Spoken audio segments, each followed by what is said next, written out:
Well, it's the Magic Hat Show. Well, it's the Magic Hat. You know what time it is. You know it's the hottest show on earth. You know it's the Magic Hat Show. Episode 6+10. Yes, indeed. 25. Nope. Nope. It's 1-6. 16. Wow, time flies. It's 16. It's beginning to look a lot like Christmas. Remix that. It's beginning to look a lot like you have lockdown. To bring Shaking Stevens, Lee. Merry Christmas, everyone. Well, I was Snow going to is say falling all around me. No, I was going to say it's beginning to look a lot like lockdown. Cancel. Yeah. Remix that now. It's beginning to look a lot like sadness with the Arsenal fans. Anyway, as I was saying, it's the hottest sadness, show on my earth. Old friend. Here we are again. Here we are again. But you know what? We bring the action. We bring the excitement. It's your weekly high-octane, fuel-injected, no-holds-bars discussion on the Arsenal. It's the Magic Hat Show. Man, we're on the And you grid. better hold on to your hats because you have three hosts. We have Jam Kanduku. You have Lee. What's up? General Grievous / Darth Maul. And you have the one, the only, introducing Mr. Death Grip himself, Lord Vader. AKA sliced up with a bit of Moff Gideon. Luke Skywalker. I have to thank Grogu. Listen, we're obsessed with the Mandalorian. I'm telling you, ladies and gentlemen, my goodness, man. What an episode. What a show. What a season it has been. Can't wait. Cannot wait for the next installment, but I have to wait. Isn't 2021. Is it 2021? Yeah, well, Yeah. It's usually around that time. Is that what he said at the end? I thought he said the 21st of... Tell me, January? Yeah, I thought he said it's coming soon, but maybe I read it When they incorrectly. say coming soon, you know with these series, that you have to wait till bloody this time next year. Yeah, I have to go God back willing. and have a look at that. I'm sure it said 2020. Don't get my hopes up. Do not get my hopes up because 2020 is finishing in next week. So don't get my hopes up, man. I'm sure it That said show, man. 26th of December 2020. Well, listen. That might just be me wishful thinking. I think it's going to be 2021, I think. 2021? Yeah. Well, okay. Couldn't wait. So good morning. Well, good will evening. we be here in 2021 based on 2020? Yeah, exactly. Well, we should be safe because we're in tier 4 lockdown. So, Cheers, Boris. cheers, Boris, son. What would we do without you, eh? Exactly. Nation down and lockdown. Yes. So, good morning. Good evening. Good night. Whatever time of day it is. As per usual, you know I have to give a shout out to the new subscribers on YouTube. Please continue to share. Yes, like, thank you subscribe. very much. Thank you very much. Thank you to all our new followers on Instagram and Twitter. I'm giving a big shout out to Lawrence, an avid listener of the show. I'm giving a big shout out to my cousins, Della and Shaney, who are avid listeners of the shows. Go boys, go boys. Yeah. Yes. And anyone wishing to follow us on both platforms can do so on the Magic Hat Show. That's Instagram and Twitter. Once again, we are back for another high-octane show. Right, so on today's show, we are going to be discussing the midweek actions of when we hosted Southampton. So we will give our views and opinions on that show. And then we had a 5:30 kickoff, and it made a change because it was on a Saturday, and when we were away to Everton. So we will get our teeth stuck into that. And then, second segment, we'll see if we can shoehorn this, but believe me, me, ladies and gentlemen, there's a lot to discuss on both games. So we'll try and discuss, Xhaka's potential swap with Christian Eriksen. We'll try to shoehorn the racism within football. FA Chairman Greg Clark's comments in the Parliamentary Committee. The man who apologised to Ian Wright for giving him racial abuse in 1995 in the game against Barnsley. Anton Ferdinand, Rio Ferdinand's brother, done a documentary on the BBC tackling racism. Well, speaking about racism, and then a few weeks ago when players took the knee, Millwall fans were booing. So we'll talk about that. And then the COVID shutdown, when it had after the COVID shutdown, was it causing injuries to players? Jurgen Klopp, I'm getting all tongue-tied here, but Jurgen Klopp seemed to think so. And should we bring teams back to 5 substitutes? We should talk about that. And then for the 4th week in a row, we want to talk about Diego Maradona. But all that aside, let's get stuck into Southampton's game. So, without no further ado, where shall we start? Where shall we begin? Why are you always looking at me? Go ahead. You start, Lee. You're always the host. You start for a change. Absolutely. Listen, I have no problem starting. And I didn't look. I looked at Jamal and I looked at you. You looked at Jamal. Jamal looked at me. I looked at you. Yeah, listen. Everybody's sitting here looking at each other. I'm not shy here. My goodness. Looking at each other. Sounding like some bully boy thing. Like, what people was picking on me for? No, for me.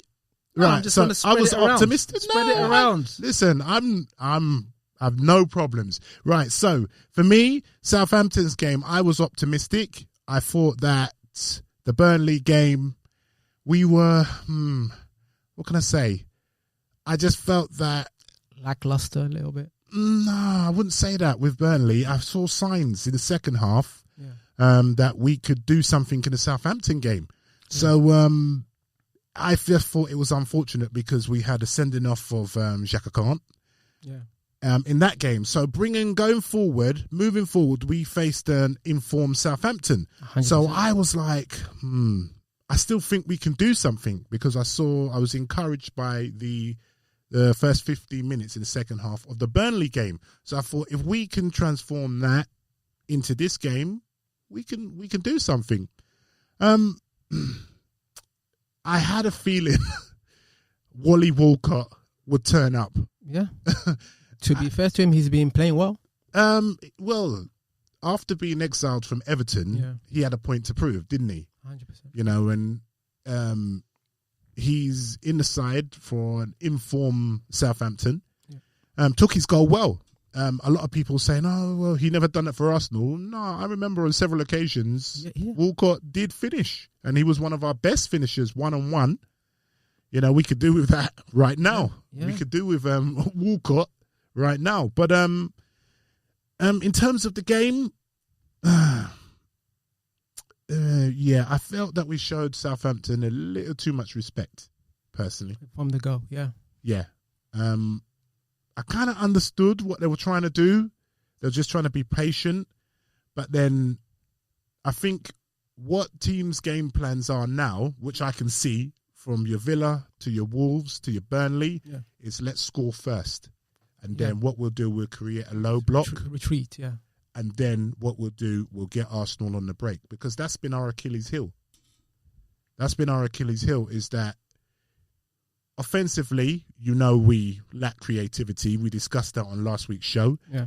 And on the break, we can get countered. And we are susceptible to the opposition counter. Yeah. And that's the game plan. I think everyone has said, you know what, we'll follow Leicester's blueprint when they came to us. And it was like, right, low block. And it was like the old school Emirates plan, you know, back in the day. Yeah. And now it's like, right, every team is doing the exact same thing against us. So, yeah, you know, for me, I was disappointed, but then it's an informed Southampton. Yeah. So maybe a draw was fair. I felt that we dug deep when I thought, you know what, we're going to concede the second because we went down to 10 men. Yeah. And I'll leave you to talk about that. Yep. But my thing is, I felt that we showed them too much respect. We started to play when we went a goal down. Done well to get the goal. A bit of madness, rush of blood to get the sending off. And then we were resolute in defence to hold out for that result. So what would you say? Well, first of all, let's start with the 4 changes. So we had Nketiah in. We had Ainsley at right back. Yeah. Pepe came back after You're right, yeah.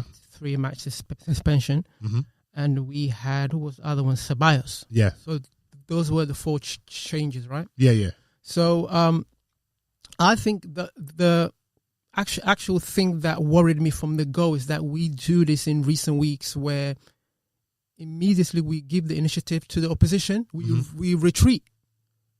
You know, that old school holding, retreating caravan. Mm-hmm. You know, from the go, why are you giving these guys confidence? It's from the first minute, they're thinking, oh, they're scared. Mm-hmm. You know, they're worried, like we're like a nervous wreck, right? Yeah. So we retreat and we try to get them on the counterattack, but you too deep. You the home side, right? Get on them. Pressing is gone. Pressing, I would say pressing is completely gone. I would say the pressing is disappeared. And we had Nketiah in that Lacazette role from the previous game. It started with Emery. Sorry to cut you. The pressing, just to touch on the pressing. Yeah. Emery started doing that. Yeah. You know, getting the team to press. Yeah. And Arteta started doing that, but now it's just disappeared. Just like we're, you know, towards Emery's reign, the pressing just disappeared. And it's like almost non-existent now, you know, with Arsenal. With Arteta, sorry. So, the pressing has just been a bit disappointing for me. The pressing we had, our front line, the only one who was pressing in the first half was Pepe. Like he was running around, but no one's joining him. Yeah. Running around, going nowhere as usual. No, he was putting pressure on the actual keeper because they kept... Pepe doesn't press anybody. He was pressing a lot, Gab. He was pressing a lot. He doesn't press. I'm not having it. Right? He was pressing in that particular game. I don't know. I haven't... maybe not yesterday, but in that particular game, in the first half, we're not pressing in unison, and that's a massive that's a issue, right? Yeah. And not sure what Nketiah is doing in the center that Lacazette role, right? So deep in the center circle, just weird, man. So we looked at the team the previous week and we were exchanging ideas on how to move forward. And all of us were thinking, give the young kid Halligan a chance, right? Because really, he looks like the better prospect than Nketiah right now. Because I'm not quite sure what Nketiah actually offers this team now. So he had enough chances. It's just that, as we will see in the Everton game, is that you look at him and you say, his finishing is not great. His hold-up is not great. He can't be a player. You know, you're struggling to find reason to actually include him in the starting lineup, right? And then you have a young player who impressed in he looks hungry. He looks actually physically stronger than Nketiah, right? So I was really looking forward to him at least in half an hour. Yeah. We haven't seen him. So the first half is that first goal was just classic us. Bios is way up the field, poor tackling from but the reason that actual goal happened was that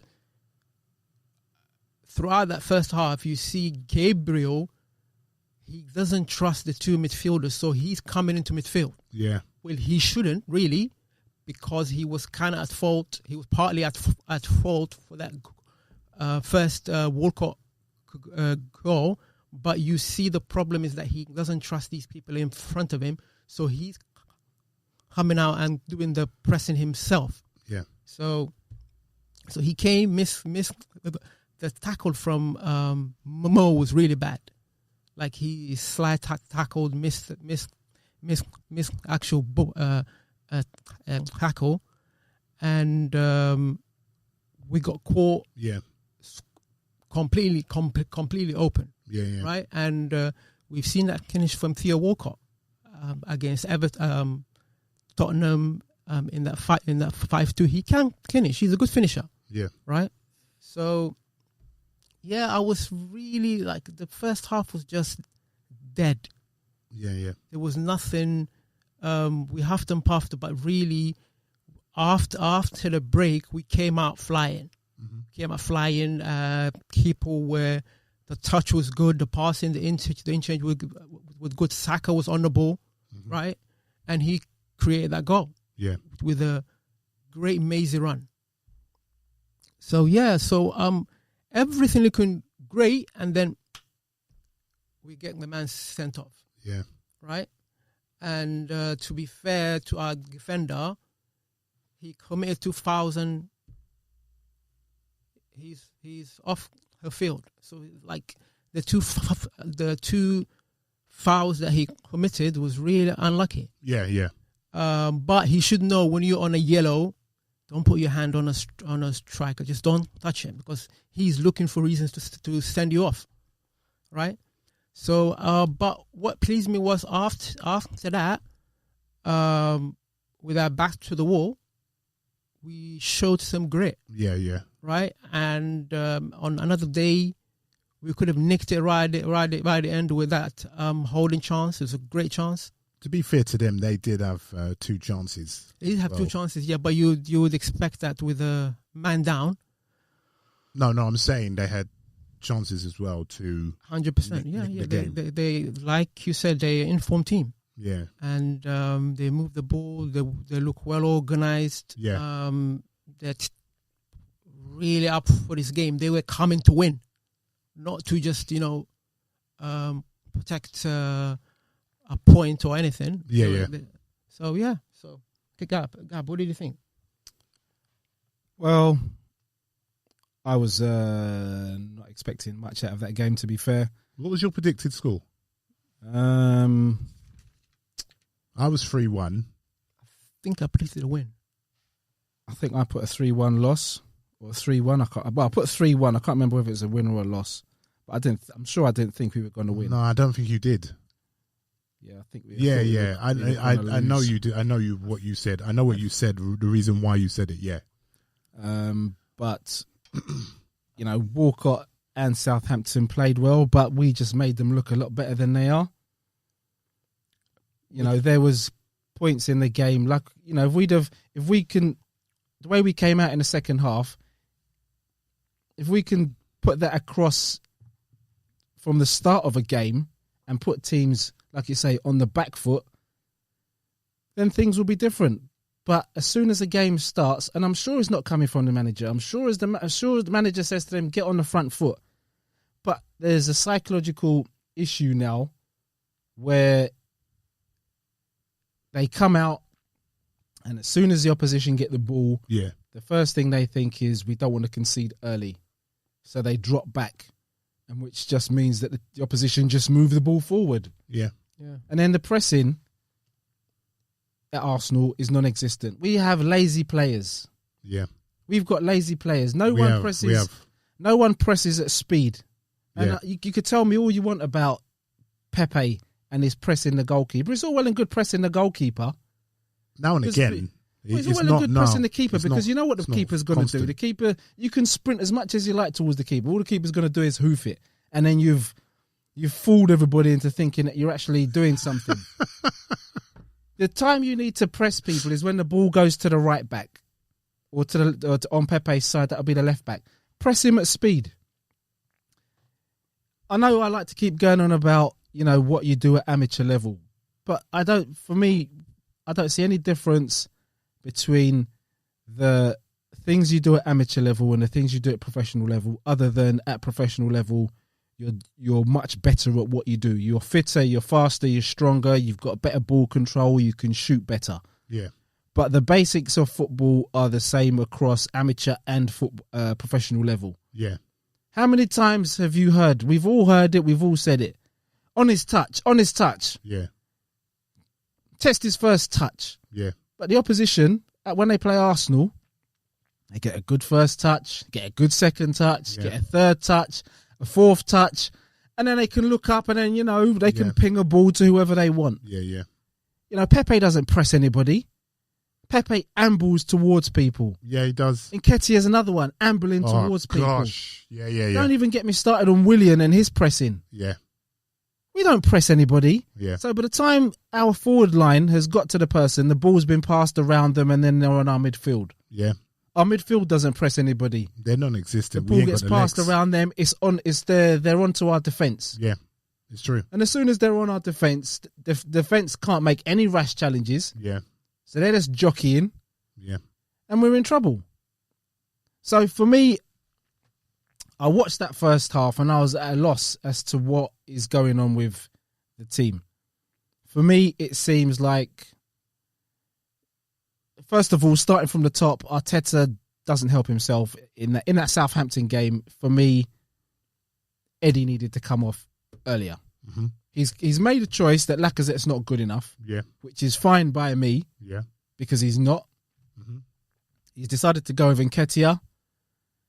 We've had this debate for a while whether Nketiah is good enough to step up or not, and based on the few games that he has played, he offers nothing. He doesn't offer anything. Man. So then, Arteta, which I said last week, he needs to start being ruthless and brave. Hook Eddie off. Yeah. Give Balogun a go. But I think Martinelli will feature. I don't think Eddie and Lacazette will feature now.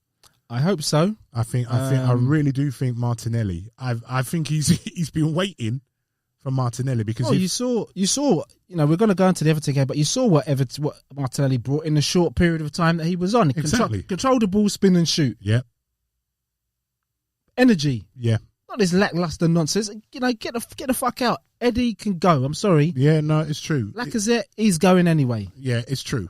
It's so true. We started the second half well. We scored. We kept. If we'd have kept. If we'd have continued in that same vein of form instead of thinking the job was done, and then going down to 10 men, I think we'd have probably got something out of it. But it's hard to tell. It's hard to tell with this team. It's hard to tell. They can play in spurts. A little short spurt of 10 minutes is good, but you need to do it for 45 minutes and then 90 minutes. Yeah. And the last thing I'd like to say on that game is the right-hand side of our team is awful. It's woeful. Everything comes down our left. Yeah. Everything comes down our left. Anything of note and anything of quality comes down our left. Yeah. Until Saka goes on to the right. Yeah. And then we have a balance of left and right. Yeah. So if I was Arteta, I would start Saka on the right. That's what I'm saying. Because at the moment, we're just left-hand side heavy and Pepe is just doing nothing. This guy, for me, he's finished. He's just not good. There's no semblance of any quality from that man. There's no He class looks there. out of his depth in the Premier League. He does, man. So I think we should go on to the Everton game because that ties up nicely. So 5:30 kickoff, Saturday evening. And what I made of that game. Okay, so what I made of the game. It was much like the Spurs game to me, where I felt that we came out the traps. And for me, I was wondering, when's Everton going to score? With all this possession that we had, because we played decent football, possession football, but I was thinking, when are Everton going to score? When's I'm just waiting for Everton's first break, and I'm just waiting for them. Yeah. Richarlison's been quiet. Calvert-Lewin, he's been quiet, but I'm just waiting. And same like the Walcott thing, I was waiting for Iwobi. I said, you know what? Yeah. Iwobi's going to shine tonight. He almost did. He almost scored. But other than Walcott scoring in that game, what did Walcott do? I know scoring is an important part, but Walcott wasn't tearing us up. No. Yeah, it's like Walcott wasn't tearing us up. Iwobi wasn't tearing us up. No, but you're thinking that they will do something that will affect the game. Oh, yeah, I get what you're saying, but... Not like, oh, my God, they're going to terrorise us. Sorry to cut you. No. because I did say how many goals is Walcott going to score against us. It's just one of them things, you know. Yeah. We're in a dire situation at the moment, and it'll be just like Arsenal to concede 3 goals against Walcott and then Iwobi to turn into Iwobinho and you know, start twisting us up and banging balls into the top corner. So for that, I'm glad Iwobi showed what quality he is and why we got rid of him. Yeah, of course. And that Walcott, as much as he scored, didn't turn into prime Thierry Henry. Yeah. As nice as that finish was. So I'm glad for that aspect. I'm pissed off that we lost to them, to both teams, but I'm just glad that, you know, they didn't make us eat humble pie in the worst possible way. Yeah. So we suffered two losses then. The draw seems like a loss. It feels like a loss, yeah. Yeah, that's what it feels like. Yeah. Nobody can say we're not. Because Walcott knew our centre-back is on a yellow. You know, he just targeted him. A lot of people said that he was smirking when Gabriel. He was. When he went off, listen, I was like, fucking somebody chin that cunt. Yeah. What? Yeah. You know what it is? Someone do him. You know, take a red. Take a straight red for the team. Just go straight through him. Yeah, I want our strikers to be that cuntish, you know? be bloody nasty. The thing is, and I hope when he comes back, he gets a fucking load of a dog's abuse. Yeah, but do you think... And he celebrated like a... No, do you think it's because he's received abuse from us? I don't... That's why he celebrated in that manner and acted... Probably. But he's done himself no favours, because when we smash Southampton next time, people go, Theo, what's the score? Yeah. Theo, what's the score? Theo, you can't. But we knew, man. Oh, that you can't. We knew, former player. And yeah, sorry, this is going to be expletive-filled show because I'm pissed. Yeah. Oh, majorly. My God, that was good. That was a good one. Yeah. No, but like you said, because, you know, we faced Brighton in a few games' time. And Maupay is going to be waiting. No, I'm talking about Danny Welbeck. Oh, Welbeck. Danny Welbeck. Welbeck's going to be... he's going to turn into Welbeck. 100% he's going to score. He's going to score. Listen, we're circling the plug at the moment. Everything that can go wrong is going wrong. That's a good one. I like that one. I like that one as well. Circling the plug. I was watching the Newcastle game with my heart in my mouth. You know, said, get a point, man. Get a point, Newcastle. That's terrible, isn't it? We're not looking at your Leicesters, your Wolves. You know what I mean? Not even Spurs. You said that Carragher, wasn't it? Yeah.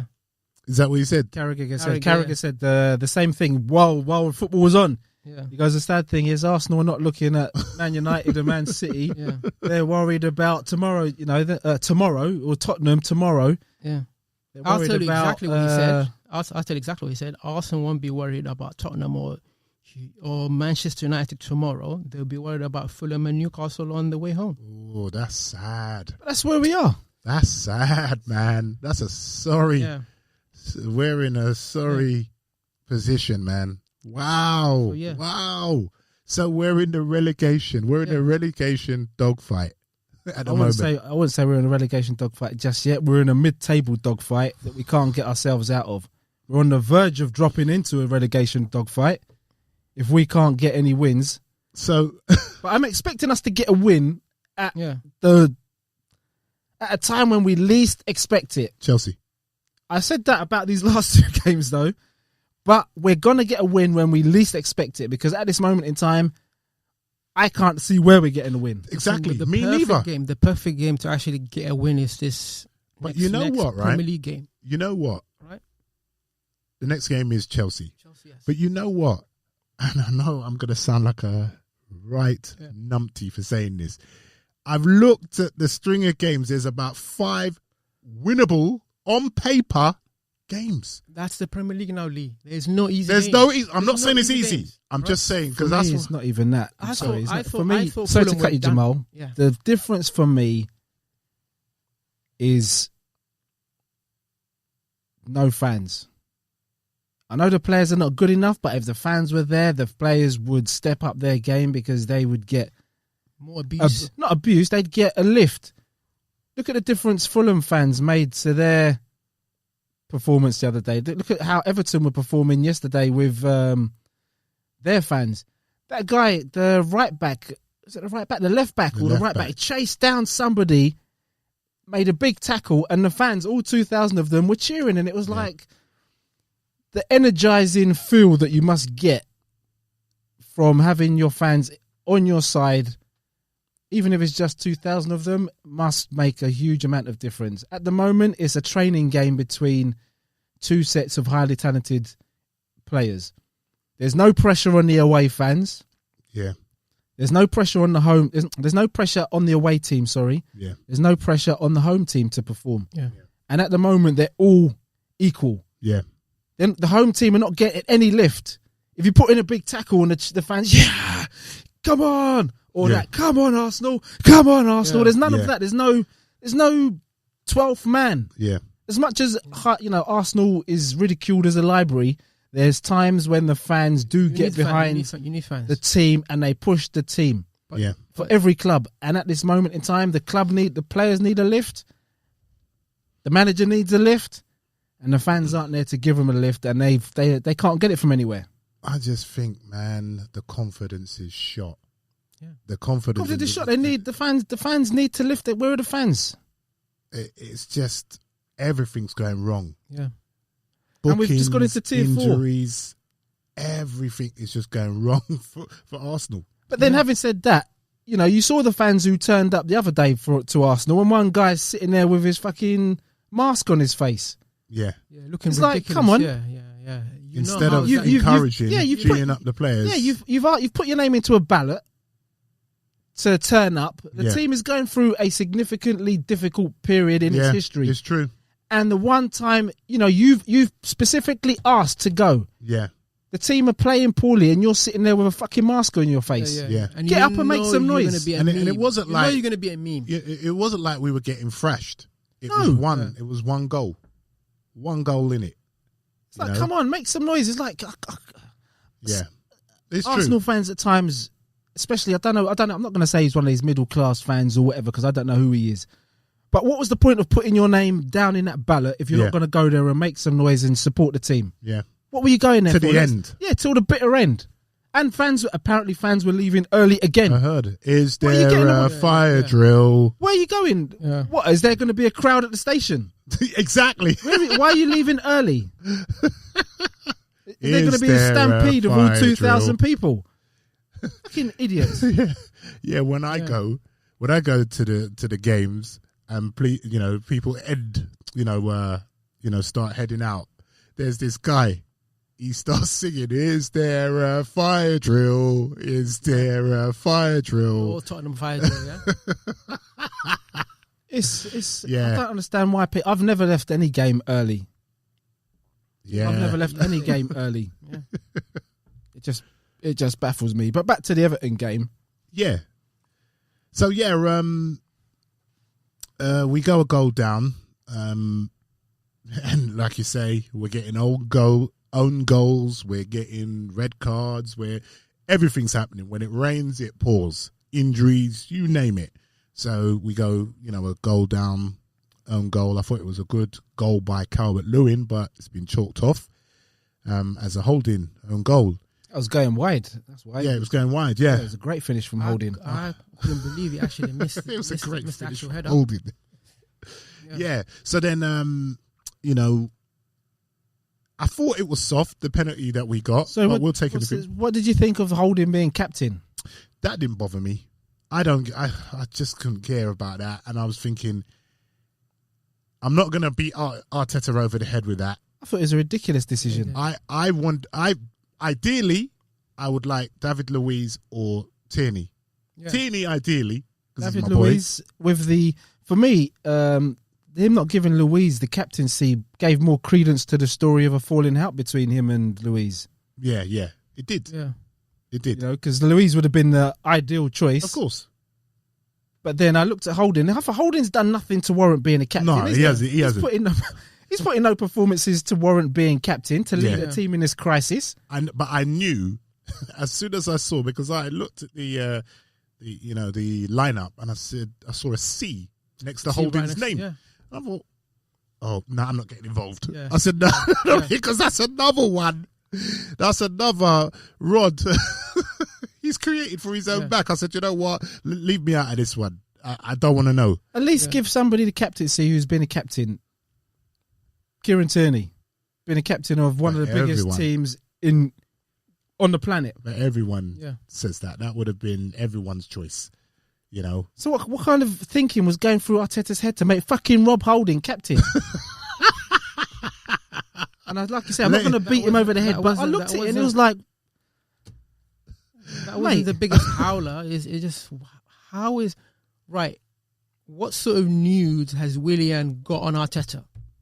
What has he got a videotape on him? You know what? What has he got on him? You know what? Has he... For that one, I would say he had no choice. I really do believe that he had no choice. I don't think he would have played. I really don't think he would have played yesterday. I think it would have been Aubameyang, Pepe, and Saka.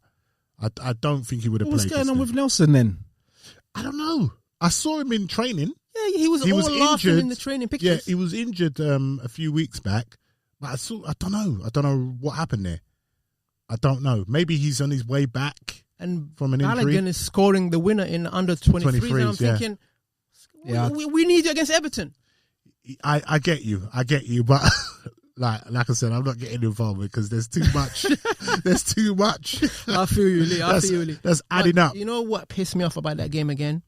We started okay, we winning the possession, which is we're not doing anything with it, but at least we keeping the ball, yeah. Mm-hmm. And then we do this thing where we give the initiative, right?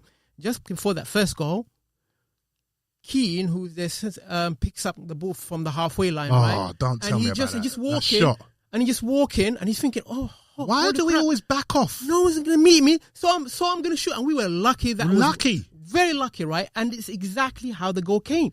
That's Ben Davis got the ball. It's like, all right, okay, no tackle, okay, well, what's going on? And he passed it to right winger, right? And he crosses it. And I'm watching that game. If you see the replay, Holden is just walking.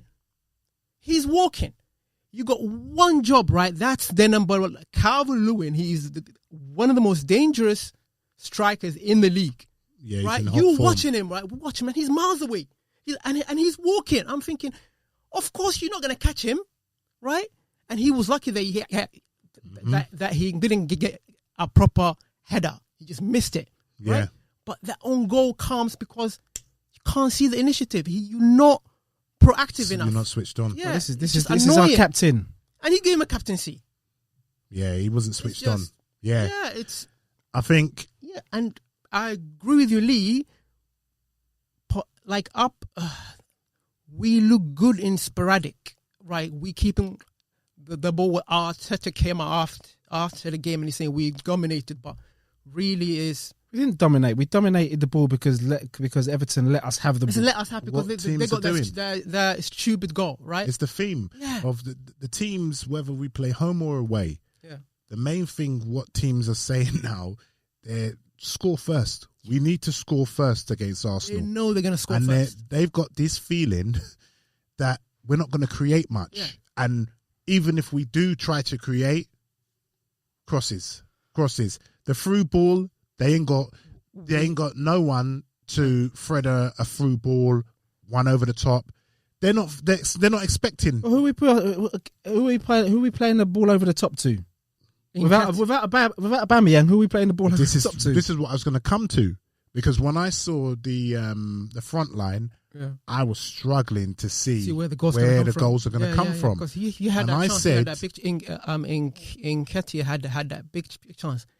Showed zero confidence. He just sliced it wide. Horrible shot. Why is he trying to take it on the half volley? Take a touch. Yeah, take a touch. Set your sights. That's a player who doesn't believe in himself, right? Yeah, but you say he doesn't believe in himself, but that's a player who does believe in himself if he's trying to take it on the half volley.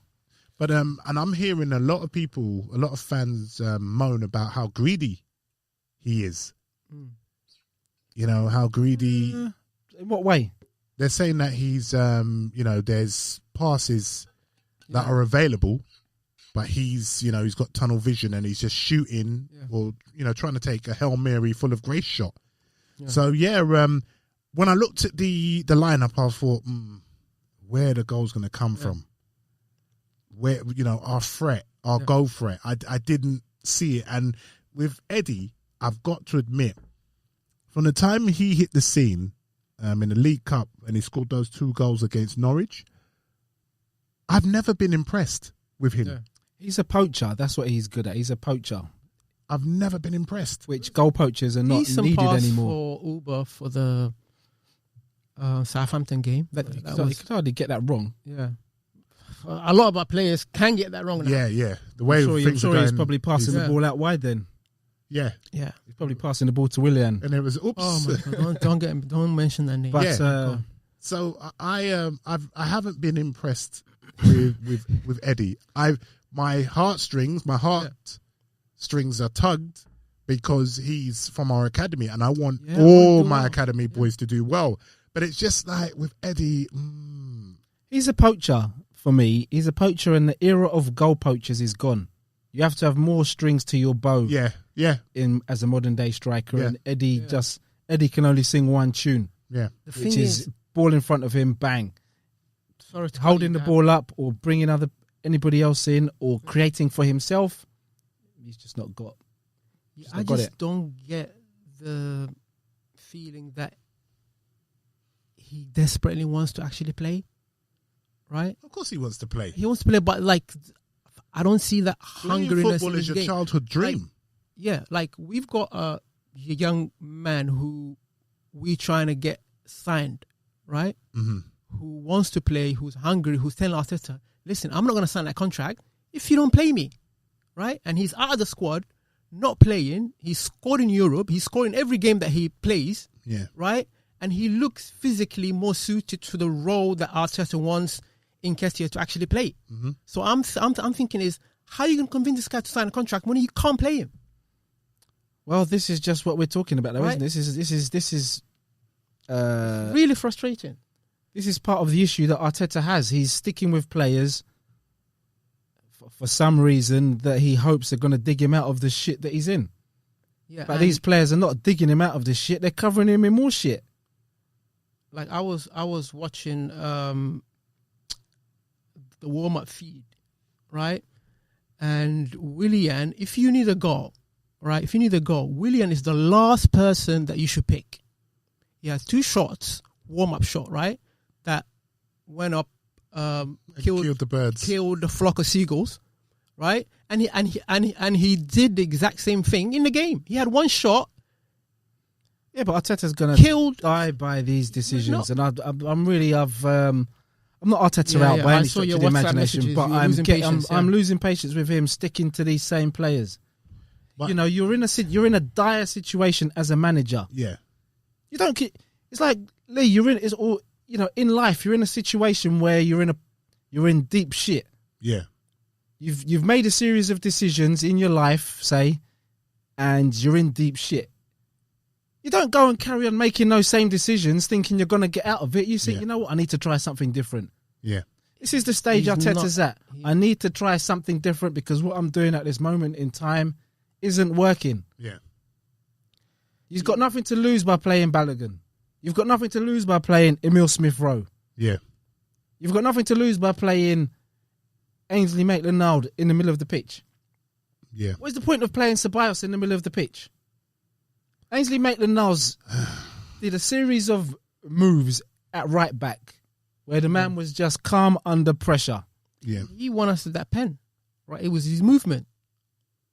I'm sick and tired of Ceballos. My man's cut his hair off and he's lost his ability. Very, very lucky not to get sent off. Why are you grazing your foot on a defender? You just seen us get man after man after man getting sent off. Yeah. Right? And what you do, you graze your boot on Keane. And then he's on the goal line being pushed around by was it him who was when there was a corner for Everton? Yeah.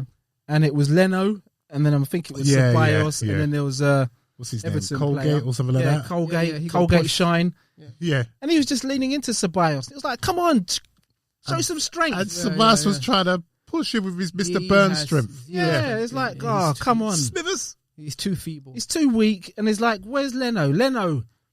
Nobody's going to be pushing Seaman about on the goal line. Yeah. No one's going to be pushing Lehman on the goal line. And a strange thing, No one's going to be pushing Martinez on the goal line. But Leno's just standing there. Come on, push. I saw the goal again, and the header was right at his hand. Like, it's not to the corner or anything. It was right at his hand, and he fell into the goal. It was just weird. Man. Oh, the second goal, goalkeeper. Mina's goal. Yeah. Get a strong hand on it, Leno. It's just, it's so frustrating, man. But coming back to Willian, Mr. One Shot on Target the whole season. Oh gosh, man. Oh right? No. He was non-existent in the first half. If you need a goal, you cannot Arteta. You cannot play that guy.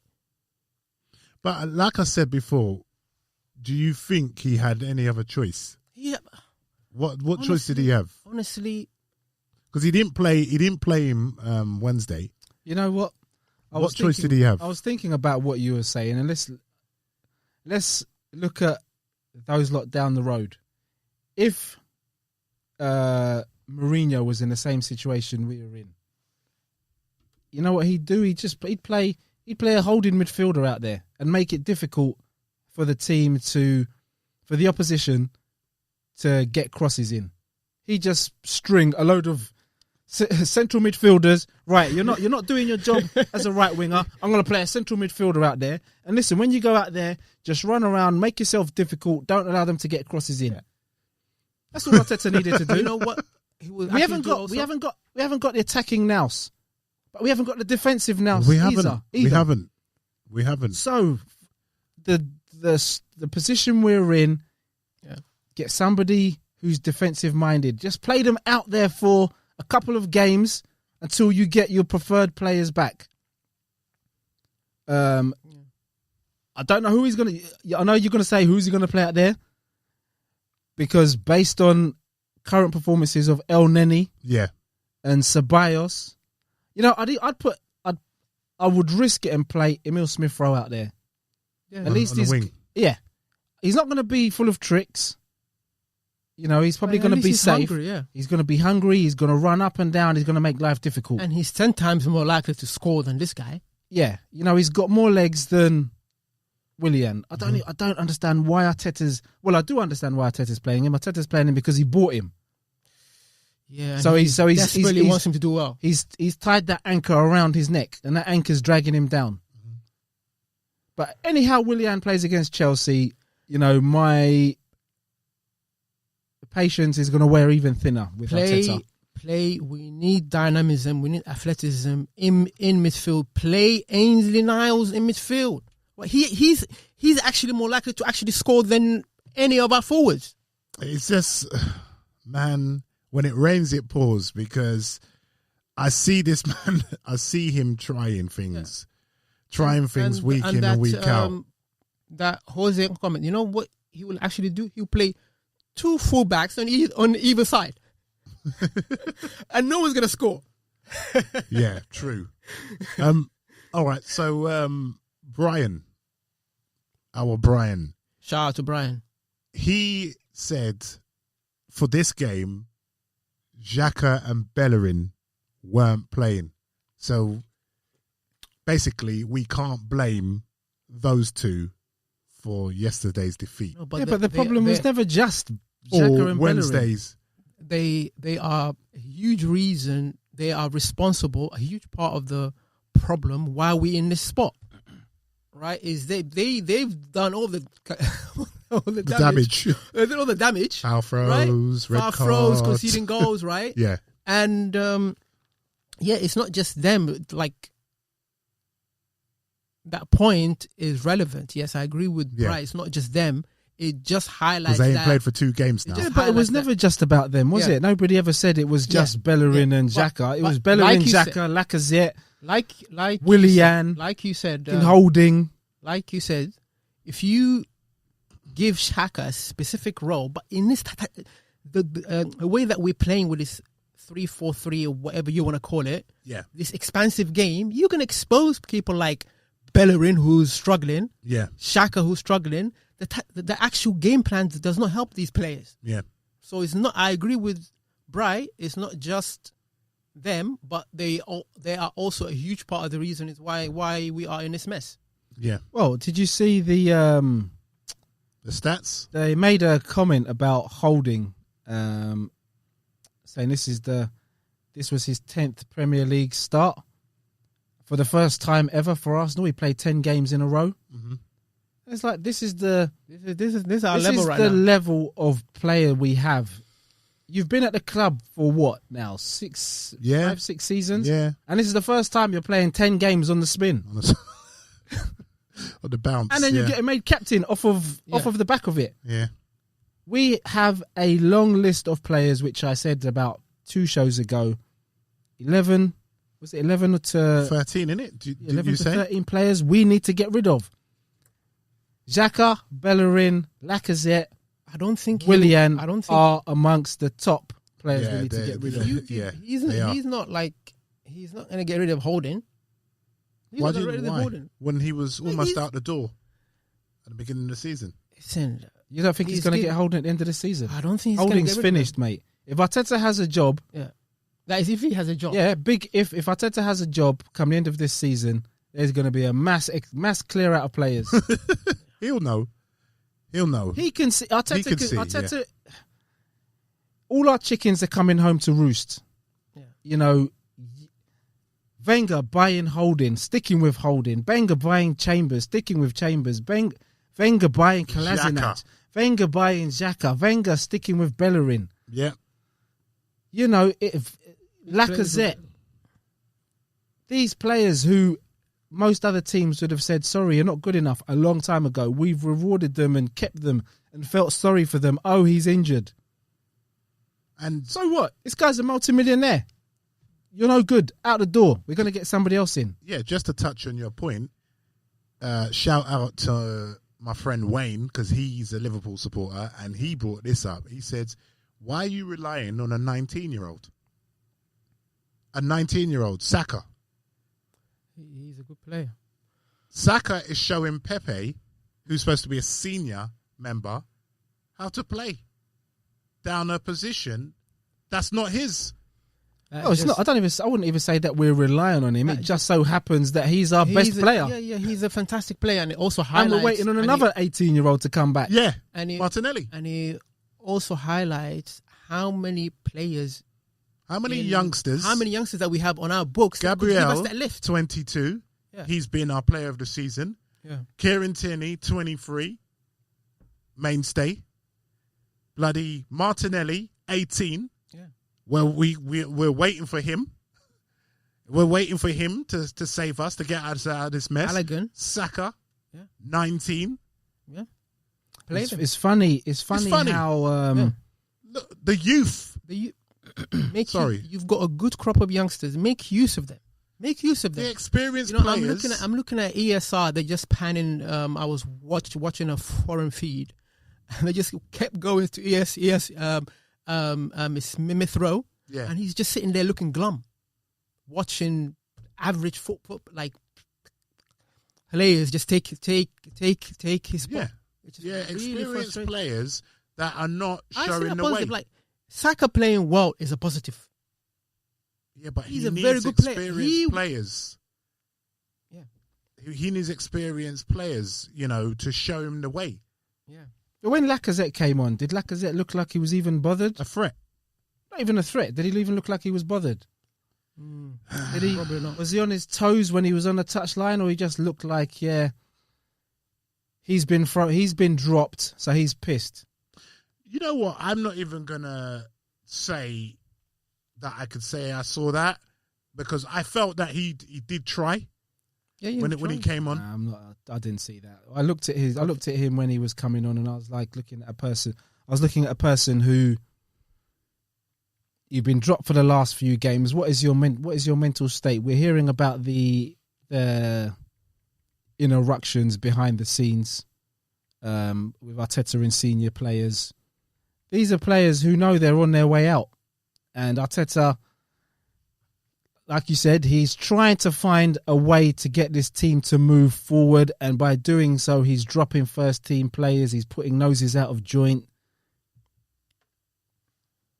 Are these players, senior players, more so? I'm not even going to be pointing fingers at younger players, but are these senior players No way. making an effort when they're coming on? Well, I would say I didn't question his effort, but it was just frustrating because I'm looking at that game, and you keep Nketiah on for 76 minutes. True. Right, and you keep William for the whole game. Yeah, it's true. Really, And you keep Pepe. Would you have kept Pepe on? Who else was there to come from the bench to replace him? I can't stand Pepe. Really, I can't stand Pepe. I can't stand his face. Every time his face is on the screen, I want to punch. I want to punch the screen. He's got this look. He's got that look on his face of, I don't know what it is, but he doesn't have any emotions, does he? Him and Martial looks like he's Martial, when he plays for Man United, looks like he's. Martial looks like he should be wearing roadman clothes. Martial's always giving people sideways looks. Yeah. And he never smiles, does he? Pepe's always got this kind of grimace on his face, like everything else is bad.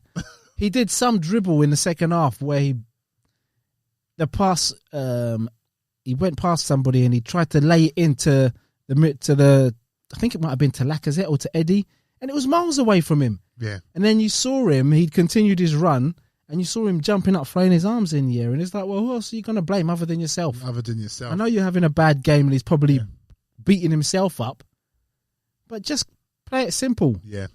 You know, that's the thing. There was a period of play at the end of the second half where Luiz got the ball and Ainsley Maitland-Niles was on the far side of the pitch standing free. Yeah. And nobody passed the ball to him. And I thought, okay. So what he did is he passed the ball to Pepe. Yeah. And then Pepe, again, Ainsley Maitland-Niles in the same period of play was still standing out wide. Yeah.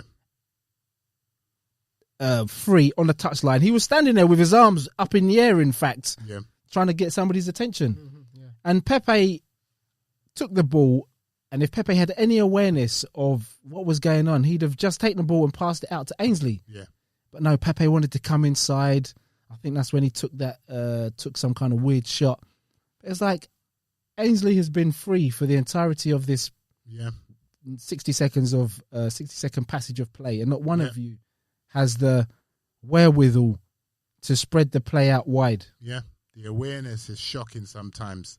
There was, sorry to get you, but there was, I can't remember where I heard it, but there was arguing. Somebody said there was bickering between Luiz and El Neni on the field of play. I think it might have been Charles Watts or somebody else made a point on YouTube. One of the journalists. Actually, it was one of the journalists. Was Luiz saying?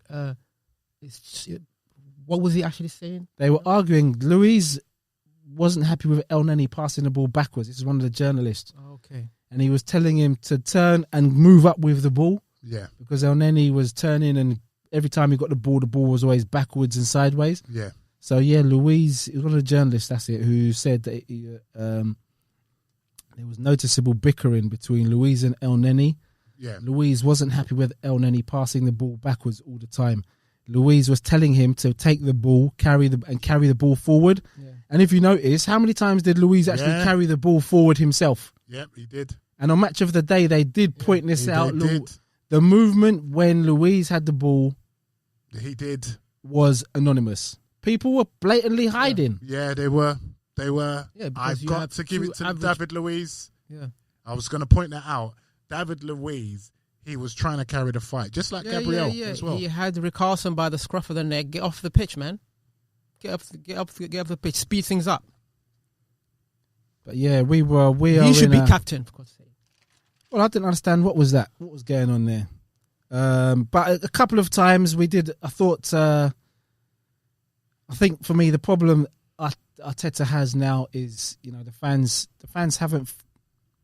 like we've said, fans always listen to what their manager says. And, you know, Arteta did come out with, non-negotiables. Well, how is Willian, what is Willian doing to warrant you keep picking him every week? Surely a non-negotiable is you track back, you take shots. Yeah. You do something to break the lines. Yeah. That's that non-negotiable. Willian is failing at every week. Yet Yeah. you're still Playing him. You're still playing him. Yep.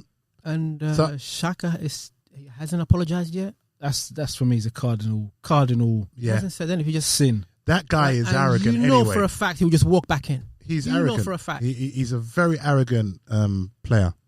What I was going to ask you, Yeah. I'm glad you touched on it, Lord Vader. What I was going to ask you, right? So Arteta says, trust the process. Yeah. We have lost 8 league games. Drawn 2, won 4. Yeah. In 14 games, we've scored 14 goals. So now, as we all sit here and everyone, the listeners are listening in, where do we stand with Arteta when he says, trust the process? Well, for me, I know a lot of people are using it. Again, people are using this to beat him over the head with it. Mm-hmm. You know, his words are now coming back to haunt him. Mm-hmm. But we all knew after the FA Cup win and the Charity Shield win, everybody was saying, give the man time, give the man time. We all knew what the issues were with the team. We had a team of below average players who shouldn't be at a club like Arsenal. Now that he's in difficulties and he's still picking the same players, his process, which we all knew that there were going to be tough times. We knew this. Bumps in the road. Yeah. Like he's... Yeah, we all knew. If anybody knows anything about football, we all knew that this was going to be a period of transition for the club and for the team especially. Yeah. You know, Arteta's trying to get rid of the poor mentality which has permeated throughout the club. Yeah. You know, we are where we are. We've been systematically dropping down the league positions for a number of years because of poor buys and poor attitudes. Yeah. And now we are here. Arteta's trying to bring in something new. Mm-hmm. And this attitude now, I think the attitude of the players is at its worst, even lower than when Wenger was here. You know, you could see the attitude of the players under Wenger was poor. There was a little bounce when Emery came. Yep, Then the bad attitude or the bad. They reverted back to type. Yeah, the bad mentality. Yeah. Has come back again. Yeah. Under Emery, Arteta's come in. Bounce. The little managerial bounce and that same lack of strong mentality is here again. And I watched Match of the Day, and I don't like agreeing with Alan Shearer. And Gary Lineker did say, did either of you watch it, Match of the Day? No, I didn't. I was too depressed. I have. And Gary Lineker said, Arsenal not going down. And, jokingly. And Gary Lineker. And Alan Shearer was like, he said, listen, I wouldn't trust this group of players to get them out of this rut. Yeah, it's true. And for me, yes, Arteta has made a lot of mistakes. But the one constant is the group of players. Well, I'm shocked at what I watch sometimes. I asked you this, right? Episode 15 and 14 of the Magic Hat Show. I asked you both again.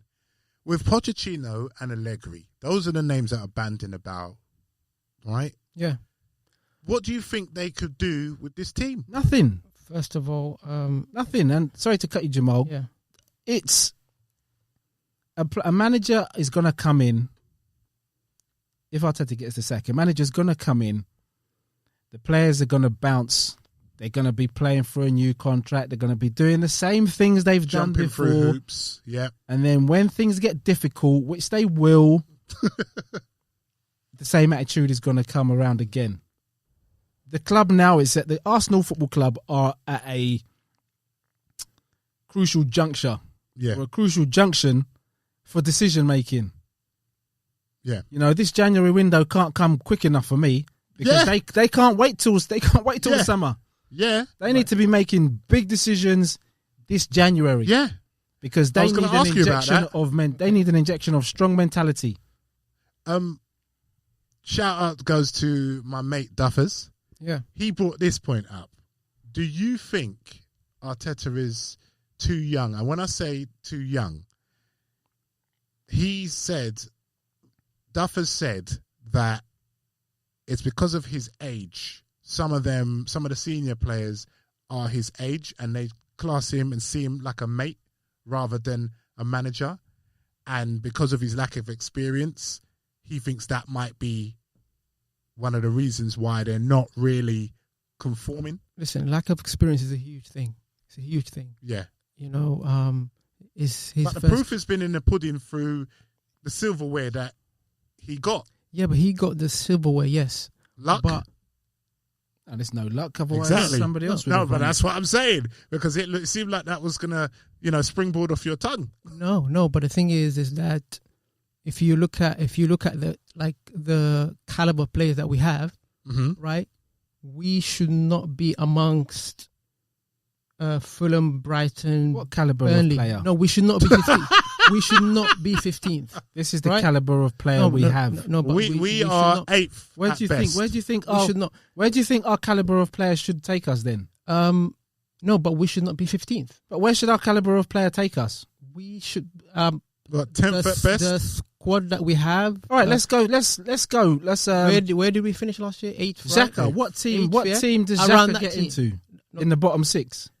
What team does Ceballos get into in the bottom 6? And that's our central midfield pairing. Question is what was your Arteta question? Experience, right? And age. Like the pre- senior players and Arteta are roughly similar ages. Yeah. So do they see him as a mate? And also, will the fact that he doesn't have experience play a part? Yeah. And is that the reason why we're hearing all this hearsay in the background? Probably, yeah. Do you believe it, by the way? Probably. Do either of you lot believe what's happening in the background? It's probably exactly. Listen, media love to stir things up, right? But don't forget, Arteta did. Somebody's leaking to the media, and Arteta did come out and tell the players he's going to destroy whoever's leaking to them. So I don't think that was a great thing he said. You know, he wasn't very Machiavellian in his manoeuvres there. You know, if you're gonna come out and accuse the players of leaking, and you're gonna destroy somebody, you don't come into a room and tell them. You just do that you just do that under the cloud of darkness. To a reporter, to a journalist. No, it's been reported that somebody's been leaking. Somebody leaked the Ceballos and David Luiz fight. Mm-hmm. And Arteta's incensed because there's been a series of leaks. Somebody's briefing the media, apparently. And he's allegedly gone and said to the players behind closed doors that when he finds out who's leaking, he's going to destroy them. Ozil. So that is not how you go about. But he's training. That's irrelevant whether he's in the squad. He could still be leaking to the media. He's training. But for me, that was a schoolboy error. If you're going to say you're going to destroy somebody, you don't tell them you're going to destroy them. You find out, you get your evidence, and then you go and destroy them. Yeah. So I don't know whether that's partly that was a misstep which isn't helping him, but back to you were saying about experience. Coming back, not just the experience. I'm just looking at what is his style of play. I don't see any style of play in this team. Mm-hmm. One day he's playing 3-4-3, 5 at the back. One game, play, pick players pick a team, pick a players that you trust, right? That we're gonna deliver, and drop the ones that are not gonna deliver, right? Don't pick certain players and say, okay, these failing players will start for me every game, regardless of how badly they actually play. And the thing is that, you talked about the run of matches now, right? Mhm. You're looking around and saying, boy, like, where can you actually get a win right now, right?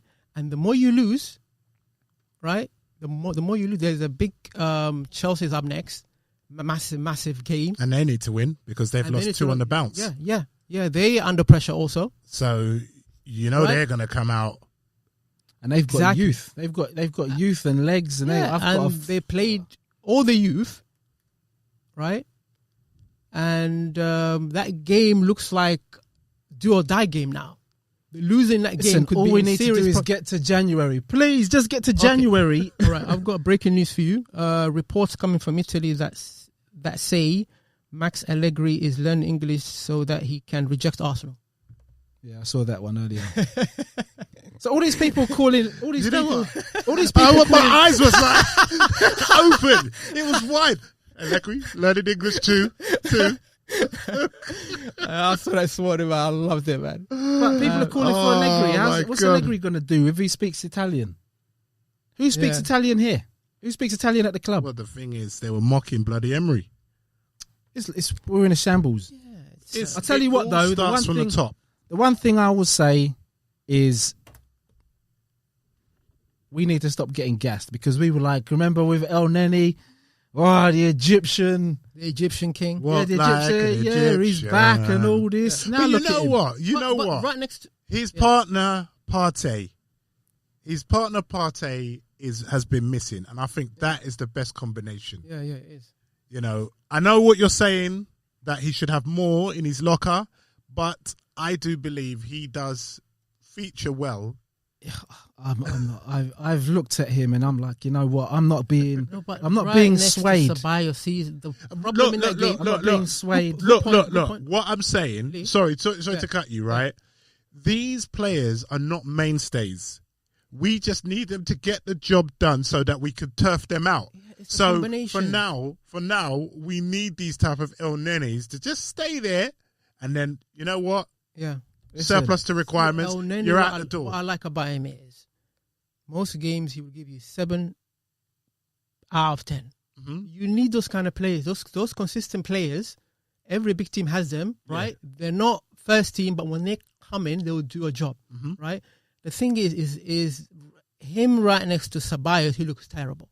It's the combinations. And Xhaka. If you pair Saka with Kolasinac, right? Saka will look terrible, right? So it's those partnerships that he needs to find, right? I bet you any money if you put him right next to Ainsley, he's not going to look bad. Who's that? Saka. No. What's his name? Neni. Mo. Yeah. So I think El Nene's just doing his he's- job, but obviously really we good. need better, innit? against Do you mind? Do you mind? This is the Yeah. Magic Hat Show. No interruptions. Phones on silent. Aeroplane Yeah, mode. what did we say at the Referee. beginning of the show? We told you to switch your bloody phone off. sorry, like, My goodness. Who you getting Yeah. a call from? yeah. So Ainsley, News just in. Max Allegri. Arteta's been sacked. Max Allegri's calling up to say, "How dare you fucking Jamal! take the piss?" Jamal, sorry to ring you whilst on the Magic Hat Show, but news is just in. Yeah. Arteta's got the sack. So cultivate those partnerships, right? No, but I hear you. So yeah, Well, now I think it's time for yeah.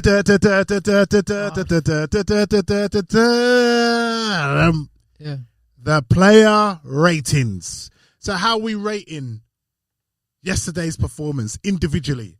So let's start with Mr. Leno. How did we tongue-tied? How did we rate Leno? I'll go first. Yeah, go. Let me go first. Yeah. How I rated Leno, I'd give Leno a 7 because he made some good saves. Wasn't too sure about the second goal, but you know, I suppose Pepe should have been doing better. You know, up against Mina. But yeah, I'll give Leno. Yeah, I'll give him a 7 because I didn't think he was that bad. Yeah. Yeah, 7 for me. So we'll go to you, Count Dooku. Yeah. Okay, decent saves that he should have made. Really, Distribution? What was that like? distribution wasn't average. I thought he was better. Were you impressed with distribution? No, don't. Leno, Yeah. when it comes to distribution and impressed, they don't go in the same sentence with Leno. Yeah. Sorry. But I'm sorry to say, for that second goal, he should have done a lot better. Yeah, no, that's what I said. Yeah, I questioned the second goal, it's but his position. I feel that Pepe should have done better, or whoever He's was getting marking bullied Mina. on the line. Stop getting bullied. You're the keeper. Stop getting. He's What getting. did you give him? 5. Okay. Yeah, he's a bit feeble on the line. And then he's coming out slating off his teammates during the week. Was he? What did he say? What did he say? He was saying, "Oh, we can't blame the keeper. Oh, we can't blame the keeper. That would be just right for the goalkeeper to say we can't blame the Well, keeper." he's picking himself up. Yeah. He's just saying we can't blame the manager. You know, we've got to look at ourselves. You know, we need to do better. We need to improve our discipline, stuff like that. So he's came out and was having a go at his teammates for me. Okay. Which is, to be fair, I can't disagree with that. Yeah, so I'm going to go to Ainsley, cool as you like. I've just bun a spliff. Niles. I thought he was good. He was better than Bellerin. That Everton left back took him for a run. That guy is rapid. But Ainsley kept up with him. And one thing I like about Ainsley is that I never worry about, let's say, your Richarlisons or your Zahas up against Ainsley, because I know he'll keep them at bay. And he did, because Richarlison didn't get no change from Ainsley. So yeah, I'm gonna give him an 8. He got the penalty as well. Yeah, and overlapped, and he was overlapping and helping on the outside, as Lord Vader pointed out, for Pepe. Absolutely, and Pepe never made the most of it. Bingo, that's me done. And rest. I was really impressed. He's still getting used to the defensive side of the game at that right back role. But he's done well. But he's done very well. Listen, his effort is amazing, man, and he's got a lot of lungs. You know, he's not blowing air half the time, and he wants to run back. And he can run back. Yeah. He can run back. Imagine that guy racing against Bellerin yesterday. Ricardo, one of the reasons why he hasn't scored yesterday, Ricardo would have scored. He would have. If Bellerin was there, he would have got a hat trick. He would have roasted Zoolander. And he's a handful guy. So the thing is, what really impressed me yesterday was the balls he was putting in. There was a great cross right across to the face when what's his name came on, Martinelli. Yeah, but that was like in the last 2 minutes of the game. Yeah, but it's a great. I'm not disputing that, but for me, I was watching the game. Too little, too late. Martinelli. Like, why are you doing this now? It's like the game is up. Now is desperation time. Yeah. You lot are putting in tasty crosses in the the corridor of uncertainty. That's it, corridor of uncertainty. Yeah. Because too little, too late. First half, we spend too much time just sitting back and just admiring. Those are the crosses you should be putting in. Yeah. Put it where the goalkeeper doesn't want to come and the defender doesn't want to touch it. Yeah. Yeah, no, it's true. Had Martinelli been sharp, he would have put himself in there. Did you see that pass from Robinson to Firmino? Oh, great ball. Oh, my days, man. If we could... Anyway, never mind. Yeah. Never mind. Next. How much did you give him, Jamal? I'm giving him also an 8. Really good show. Lord Vader. I didn't give a score for Leno, did I? No, you didn't. So I'm going to give Leno 6. I thought he was pretty average. Mm-hmm. Nothing home to shout out about. Ainsley, I'm going to give Ainsley 7. I really want to see him in the middle of the park, but at the moment he's our best right back at the club. Yeah, he is. Because I would have hated to have seen Bellerin at right back yesterday. Yeah. And I'd have hated to have seen Cedric at right back yesterday. Yeah. Richarlison, I never worry about Ainsley up against these speed players. merchants. Yeah. Yeah, so I'm going to give Ainsley a 7. Yeah. But he needs to get... Again, it comes back to Arteta. Why did you give Cedric a 4-year contract? What did you see in Cedric to give him such a big deal? And not playing him. You can't give a backup, somebody like that, such a big contract. The guy's going to be here for the next... If Arteta goes, Cedric is going to be here for the next manager, the manager after that, and the manager after that. Hold on, isn't it a 5-year deal? Oh, 5 years, even worse. Oh, don't stir the pot, please. It's actually 5 years. So he's here till 2025. Yeah, he's here until he... And we're not even playing him to put him in the shop window. And knowing Arsenal, they'll give him another 3-year extension on top of that. Problem. Well, we wanted to give bloody Mustafi an extension. Mustafi was the only he refused. He was the only sensible person at the table to say, what? Are you Fuck crazy? you lot. I'm not staying here. Arteta must have been smoking the high grade that day, because how are you offering that guy? How are you offering?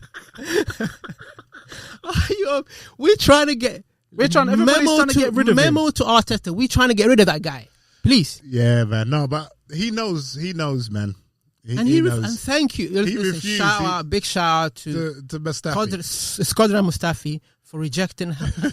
he wants to help us. Yeah, he was helping himself. Why am I staying with this shit club?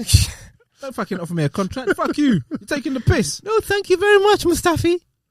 Oh my God. Thank you for rejecting the deal. Come on, we're trying to get rid of you. Thank you. So it's moving on to super slow, super slow. Captain Holding, Captain Rob Holding. So right, I'm gonna give Robert Holding a 4. His duels with Calvert-Lewin, he was losing almost every one of them. He scored an own goal. He looked at 6s and 7s with himself, and he just didn't put on a captain's performance. So that's me in a nutshell. 100% agree, Lee. He's a trier, right? He's good with clearances, not particularly great in the air. But he ball watches. You know, he saw Calvert-Lewin. That's the only person that you need to watch out for. That's the most dangerous guy in the box, right? And he's watching him, and he's walking, and there's no urgency. And then he is shocked when the ball goes into the net. No holding, right? That's what happens if you just, amble about doing... I think fuck all, I think when Gabriel comes back, it'll be him and David Luiz. My goodness, them two. Why is even?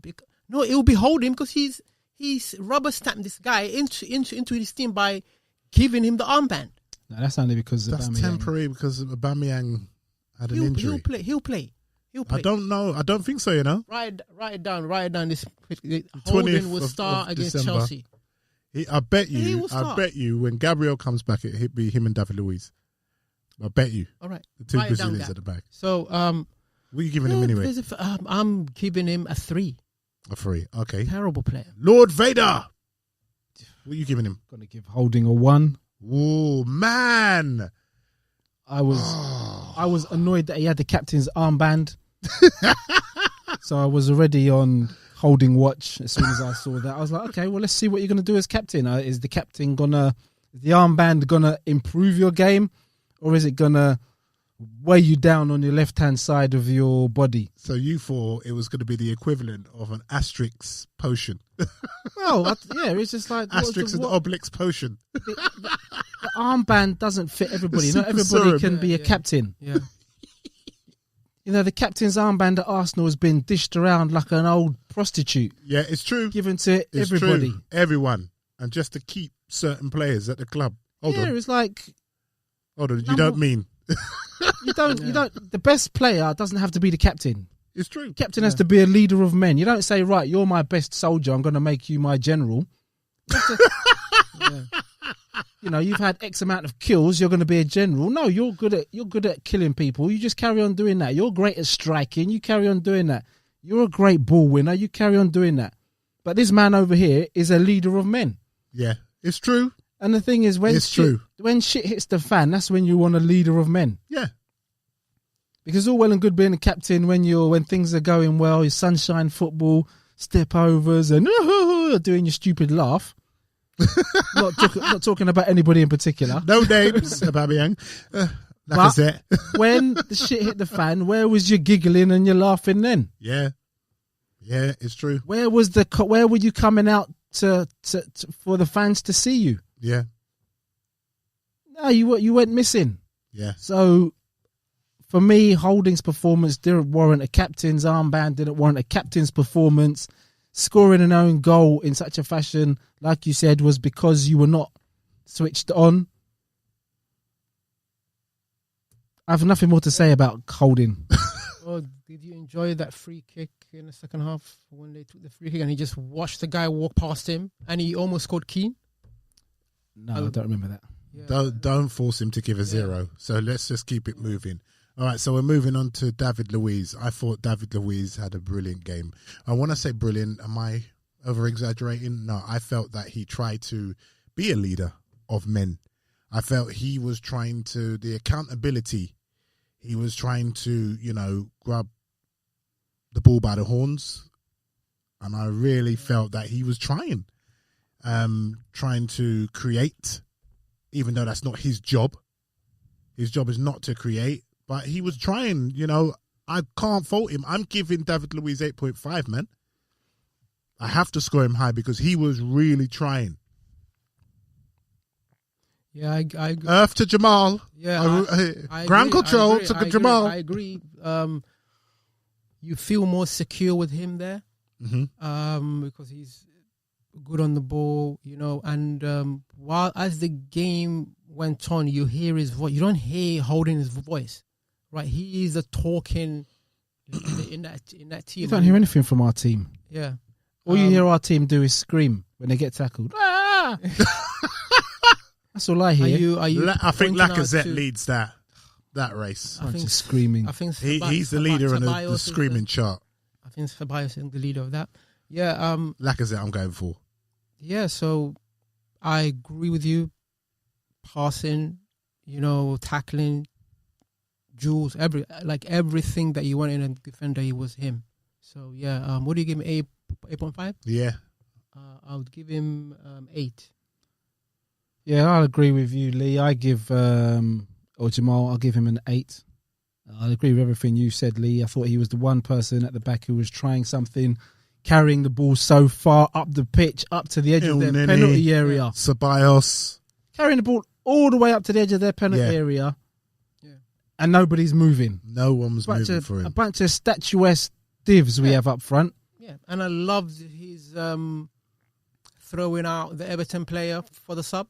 Get off the pitch, man. That was nonsense. The guy was never going to walk off quick.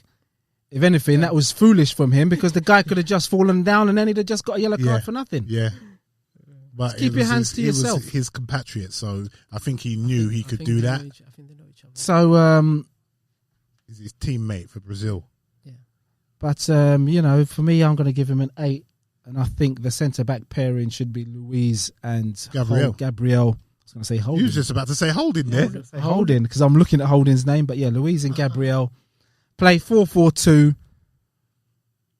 And just have a straight back four because with this 3, it's just not working. Yeah. I think Holding's going to start. So, moving on to KT. But before we go on, have you seen the rumours of Luiz and Williana trying to get Oscar to come and join us? The one that plays in China? Yeah. No, thanks. Is he another client of Kai Trapton? I think he's another client of Drabshin. Oh, God. Hold on. Wait. Oh, God. What did you say last episode, when you were saying... Chelsea rejects? No, you were saying how David Luiz got Willian to join. Yeah. So... it's basically the same thing then. Yeah. Oscar. What, you're in China? What, you want to come and play the book? Listen. Listen, I'll have a word. I'll sort you right out, son. You sure? Yeah, I'll sort you right out. Don't worry, I've got the contacts here. Life in China. I want to come back. I want to come back to the Premiership. It's certain, son. I'll sort you out. Sweet. Don't worry about it, dude. How old is he now? Who, Oscar. He's not that old. He wasn't that old. 31, is he? He wasn't that old. No, he must be part of the 30 brigade, isn't it? Yeah. Because he just wants another Swansea. Reject FC. He's ripe for an Arsenal contract. Yeah. 5-year contract. Well, listen, I'm not taking anything else but 5. Done. And I want 350 grand a week. Listen, Done. Oh, okay. Yeah. But Yeah. on to KT. KT. So, all Yeah. right. So that's Kieran Tierney, if you didn't know Jamal. Yeah. I thought he was our best player, honestly. Well, it was supposed to be me going first, but go on. Oh, fair enough. Go on. I think it's the first guy. He really impressed me in this game. You know, his creativity, his running, his position play, his touch. That lovely pass that he played to Saka in the second half. It's the only part of the pitch we have any kind of quality. Not quality. We have any kind of Cohesion. and team play is those two players. Yeah. We need to take them and clone those two and just put them all over Martinelli as well. all over the pitch. Yeah. Add Martinelli into that as well. Yeah. Add Balogun into that. But yeah, and had we, like, I want us to play like that from the first minute. Yeah. Right, because he's far more useful higher up where he can affect the game rather than, you know, it's stuck as a back four just waiting to concede. Yeah.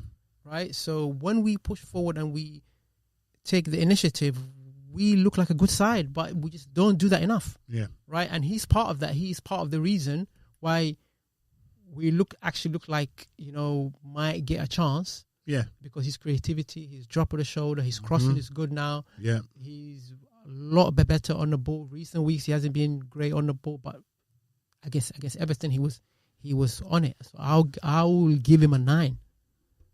Oh, wow. Yeah, that's good. Yeah, so for me, really impressed. Yeah, for me, I'll give him a similar mark. I'd give him 8. I just felt, you know, up and down, Gary Neville, steady Eddie. Defensively, I didn't have to worry about him, you know, up against Iwobi. I don't really have to worry about him defensively. Offensively, at least he tries. At least, even if his crosses don't, you know, meet their target, at least he's trying. And that's what I like. You know, Bellerin or Belland on the other side of the pitch doesn't do that. Do you know what I mean? Yeah. And there was a moment where he cut it back, where it didn't look like he was going to get to it, and he cut it back to Eddie to give him that chance. And I'm like, just leather that, yeah. That should be a goal. Saying you've squandered for all KT's effort. Running, yeah. Effort, you've gone and squandered. You didn't even hit the target. But anyway, I'm giving him an 8. Yeah, I'm going to agree with the two of you. I'm going to give Tierney a 9. I thought his link-up play with Saka was very good. I thought his effort was very good. Great crosses, defended stoutly, robbed of the captain's armband. That too. He's not going to forgive Holding, yeah? No, it's like I'm not going to forgive Arteta. It's like I just don't understand his thinking. But yeah, I'm going to give him a 9. Okay, so we move on into the midfield and we go to the Egyptian king. Or the peasant now. He had a rough. His king status. Yeah, he had a king rough status is gone. Yeah, he had, and we talked about the part of the reason why he's struggling because there's no partner right next to him. Yeah. But I think he was, you know, so deep. He's better when he's affecting the game higher up. You know, just pressing people when he's drops back so deep. He's but that was part of the problem against Southampton. He was too far forward, hence why Gabriel moved forward to deal with that interception. Yeah. And then he tried to slide in too late. Yeah.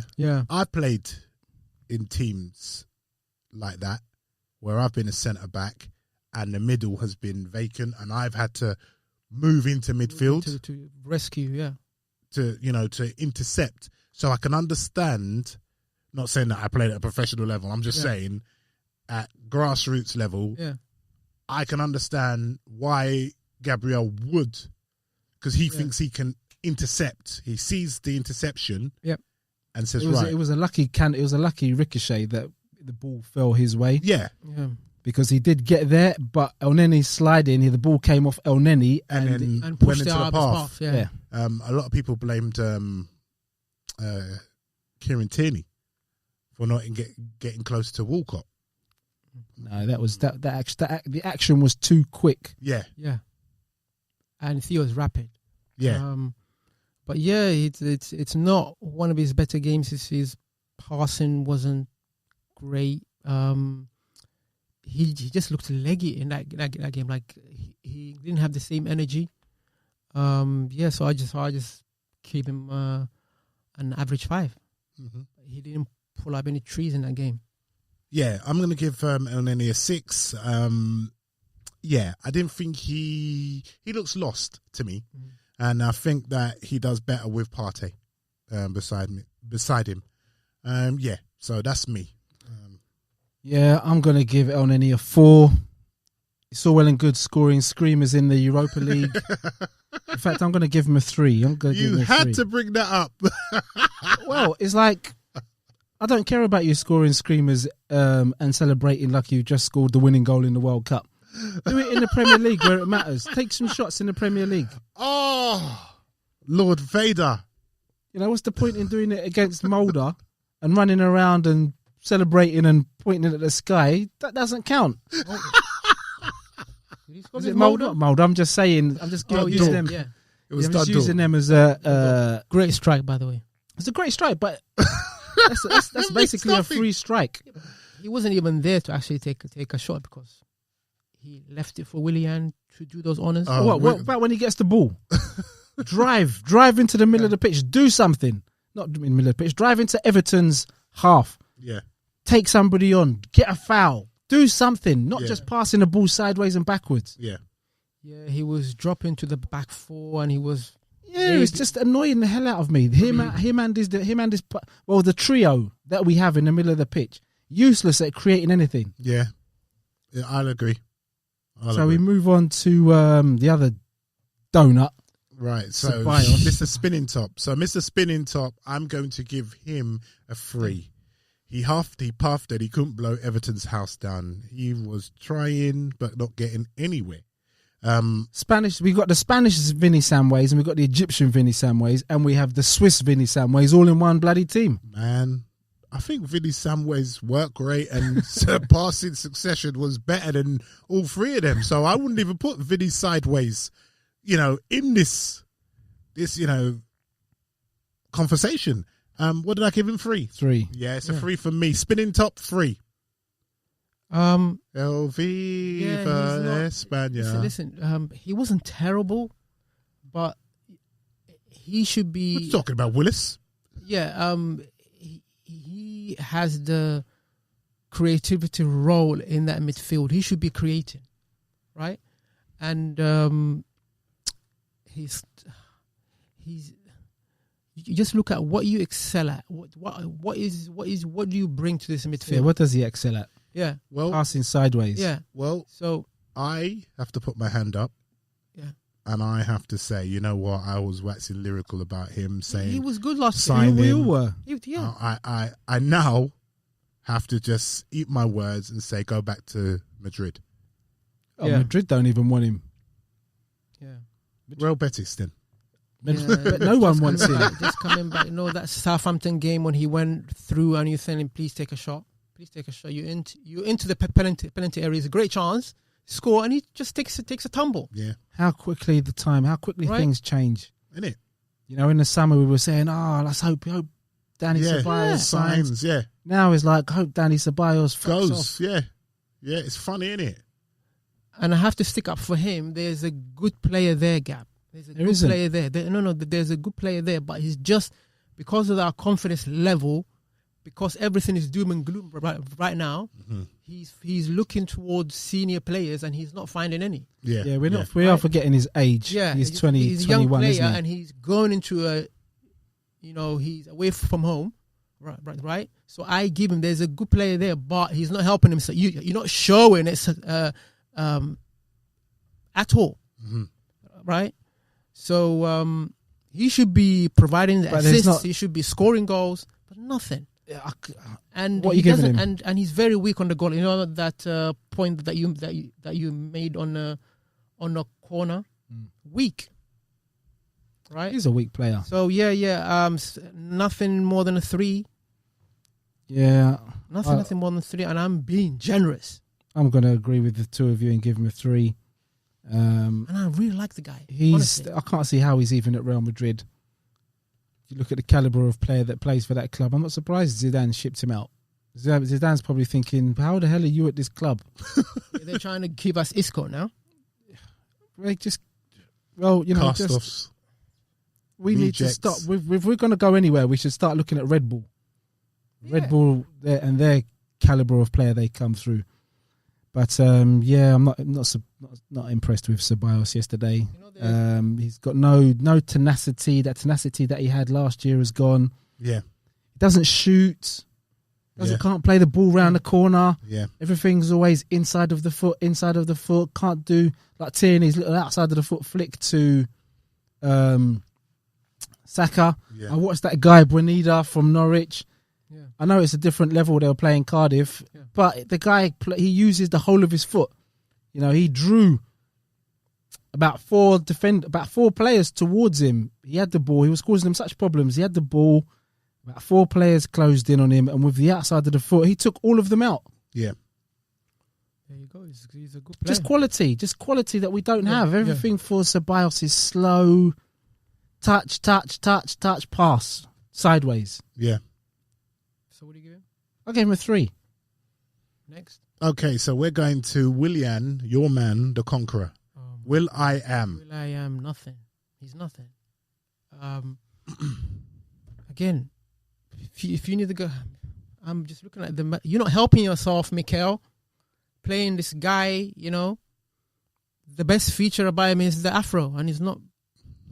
That's it, right? And I know why he's playing. He keeps the ball relatively well. He's got 90% plus average, but he doesn't do anything. He can't shoot. He won't score in 10 million years, and his crossing is just shocking. So why is he playing? And you're playing him because you bought this guy and you're trying to prove everyone wrong. Okay, great, but he's not proving you wrong. It's really poor, man. 0.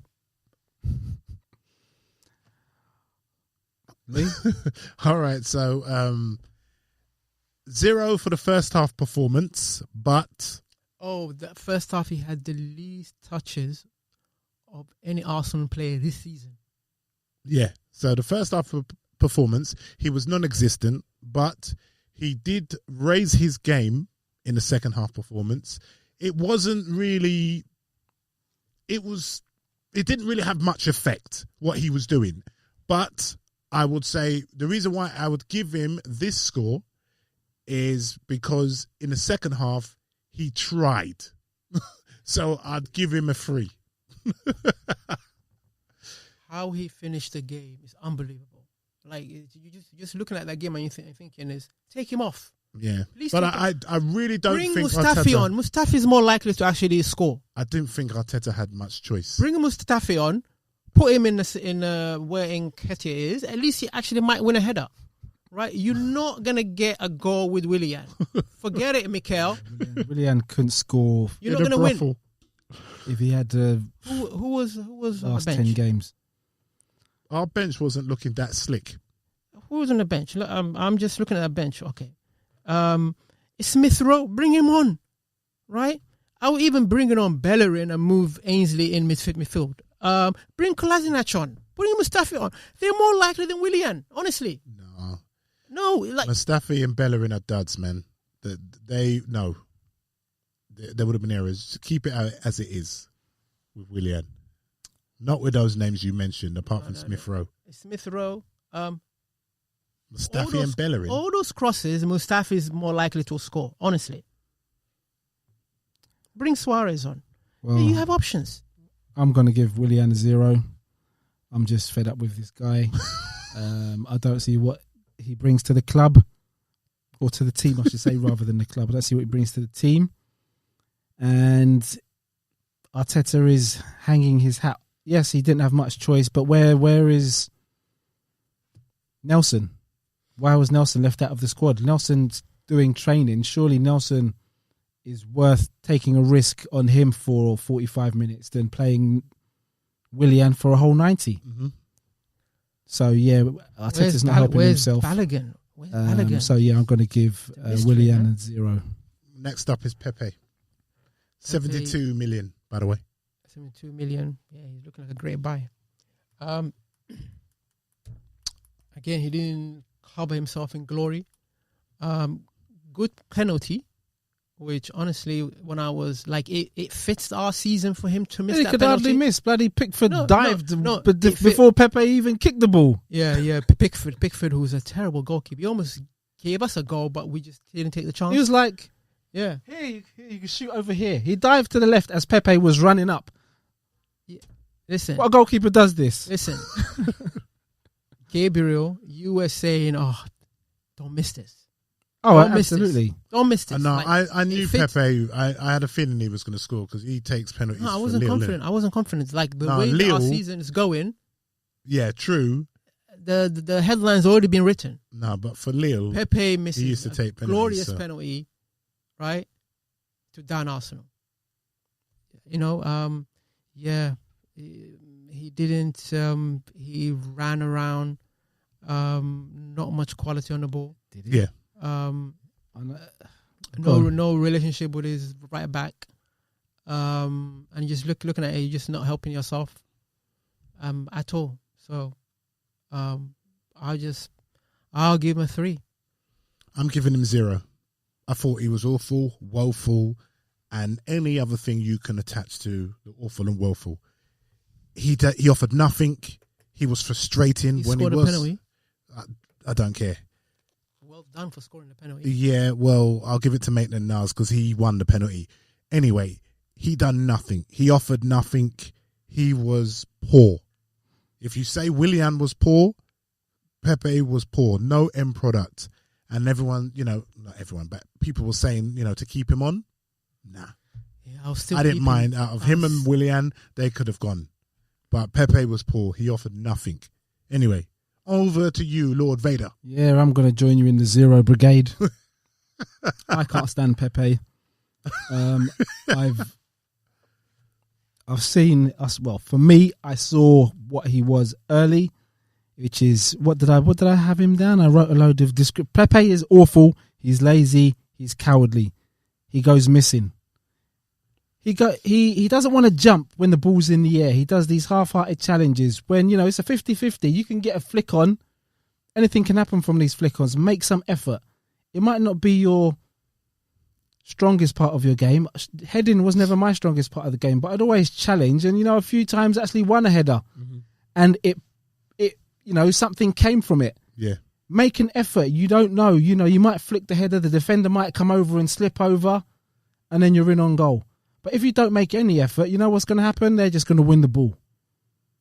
He's lazy. I'm not expecting him to run around for 90 minutes non-stop. That's just ludicrous.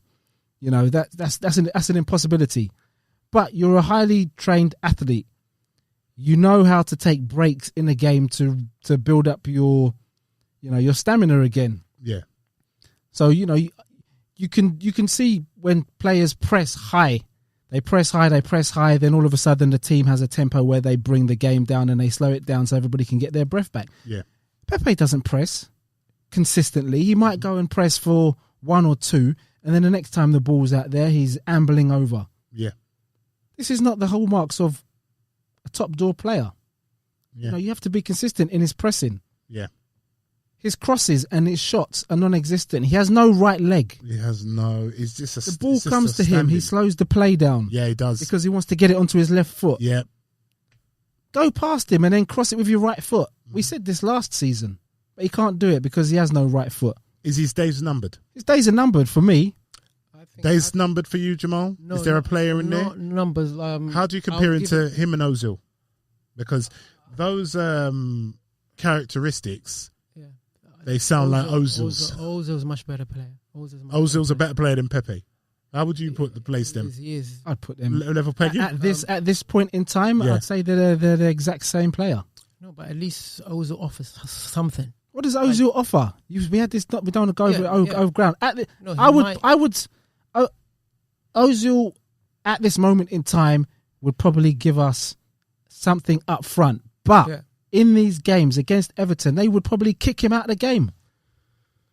But he would offer you more than Pepe. He'd offer us more than Pepe. Yes, that's creative wise. If the ball came to him, Ozil would find a pass. But the question is, he's been out suspended how many games? 3 games, right? So this is his first game back, right? But he's been playing in between, hasn't he? Yeah, he's playing Europa League, but this is different level, right? Well, this is the same as he's been playing before he got suspended. My position on him is, let's give him a run of games and see if he can play himself out of this rut. Okay. This season and a half long rut. Yeah, but he's in and out of the team. He never. Why is he in and out of the team? He's in and out of the team because he doesn't do anything. No, but if we can get him up to standards, we might get a decent player. get a decent price. No, but in that game, I'm looking at that game. I would rather hook off Willian than Pepe because at least he might get you a goal. I know it's a long shot, but it's much more likely. Pepe is so frustrating. Yeah, he is. He's so frustrating because you can see the pass and you know that he sees the pass, but he goes for he's got the ability. You know, he goes for the top bins option, and it's just like, no, Pepe, just square it. You know, all but when he does square it, he doesn't square it to anybody. I don't know who he sees. We're playing in white, they're playing in blue. These are 2 quite contrasting colours, which is why they've been chosen. It's not like you're playing in dark blue and light blue. These are white and blue. How is it always ending up with an Everton player? Oh, Nicola Pepe. So we go on to... Has everyone... Yeah. Has everyone... all right, we go on to Eddie in Ketia. I'm giving Eddie a 0.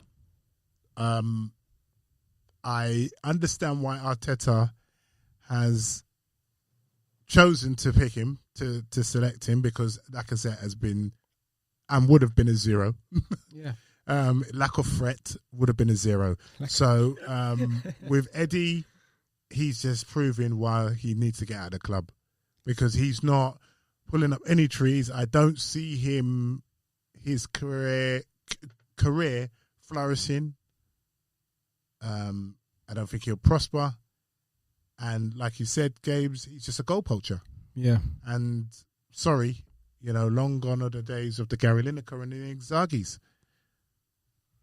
Yeah, I agree with you 100%. I wouldn't give him a 0. I would just probably give him the best that he deserves is a 2. What though? For just showing up. I'm just using fantasy football. Well, you could give that to Willian for showing up too. No, because he's just pissing me off. Like I would, Nketiah's got much more credit than Willian with me. Yeah, because of how he came through the Arsenal system. Yeah, but it's hard to defend him when he plays like that. Yeah. 7 accurate passes in the whole game. Right? From who? From Nketiah. 7 passes. He made 7 passes. Right? Mm-hmm. And 50% accuracy with those passes. That's shocking. You cannot play in the Premier League where half of your passes are just right, and he's not holding the ball up. No, he's not doing anything. He's not doing anything. He can't take those few chances that drop his way. Yeah. And he just looks so small right in between Keane and what's his name? Yeah. Mina. See, when he tried to push that guy when the ball went out and he tried to manhandle him, the guy just brushed him aside like a little boy. Yeah. Yeah. I think Brian pointed that out. Yeah. Yeah, they call him Eddie Murphy on social media, man. It's ridiculous. Nah, he's what's his name from The Wire? Marlowe. Yeah. So what are you giving him, Jamal? 2? I'm giving him a 2. Yeah, I'm going to go with Lee and give him 0. Generous 2. Eddie, I'm not one of these people that hangs about with favoritism. I don't think I am. As soon as I see something that I don't like in a player, I seem to focus on it a lot. And Eddie's shooting has been a worry for a while. Yeah, hell yeah. We thought when he came through, we thought, yeah, he's a poacher. He's young. Everybody was happy. You've come through Hale End. But that fizzy happiness that we gave to you, for me, has long evaporated. Yeah. You know, we're in dire straits. We are in dire straits, and we need people to stand up who can score and put the ball in the back of the net. And Eddie just isn't that person. Yeah, man. It's all well and good doing it under 21. Well done for doing it under 21. You might turn into a great player, but at the age of 24, 25. But we need it now. We're in hell right now, gentlemen. Exactly, and for me, he doesn't get. There's no credit in the bank left with him. Yeah, it's true. That's zero. All right, so we're coming to the end of the show soon, so we need to wrap this up. So let's go to Bukayo Saka. Well, I'm giving Saka a 9 because I just thought his effort, especially when Gabe's noticed that when he went on the left-hand side, he does a better job than Pepe on that side. And on the right-hand side. On the right-hand side. He done a better job. And I think it was Southampton, we talk about Burnley. Against Everton. Yeah, Burnley and last night's game when he operated on the right-hand side. And he was more effective. Yeah. He was more effective. So, yeah, and that boy, man, it's just that he's just got some dud players around him. Yeah, I agree with you. What do you give him? 9. 9, yeah? I didn't think it was one of his better games. He needs to one criticism is work on his shooting, because he does get a lot of chances. I'll agree. And he needs to put those away. But apart from that, you just can't fault his game. And I think I'll give him a 7. Mm-hmm. Yeah, I'm going to give Saka an 8. I agree, he needs to work on his finishing. A few years ago, he took a shot from a similar position and he just struck it into the roof of the net. This season, he seems to be looking for a pass rather than taking the shot. You know, who am I to tell him how to shoot? But I think in a crowded goal mouth, I think just take the shot high into the roof of the net. You probably got more chance of it going in there. The keeper's probably expecting you to pass it across the goal. But that's just a minor criticism for me. He's great link up with Tierney down that left-hand side. I have to point out, though, there was one decision he made which was bad. I know if it goes in, fair enough, we call him a hero, but I felt he should have. There was a pass that he should have given to Martinelli right at the death. Yeah. The one that he should have squared, yeah? Yeah, I think I felt he should have squared it to Martinelli instead of going for the Hail Mary full of grace shot. But that's just minor criticism. We're just splitting hairs, yeah. Yeah. We're just splitting hairs. Yeah, so we've got to quickly move on to the subs and then go to play for the badge and who goes in the bin. Yeah, the subs, we just, who came on? Martinelli. Willock, and I'm giving Martinelli a 7. But I'll give him, he showed the urgency that we need. And industry, and understandably he's rusty, so those... But even minutes. What I saw was when we had a corner against us and he was, clapping, trying to spur on the players. Yeah. And that's what I like. That's what I like about Martinelli, Even when defending, he's saying, come on, guys. Yeah, I agree. I agree. I would give him a 7. Lacazette, I'll just give him a 5 because he didn't really do anything, and there's not much you can do in. Yeah, there's not much he could have done. Minutes, it was ridiculous. He should have been on way earlier. Mm-hmm. Joe Willock showed some he did. drive that I actually liked. I'm gonna give him a 6. Yeah, I agree with you. I would.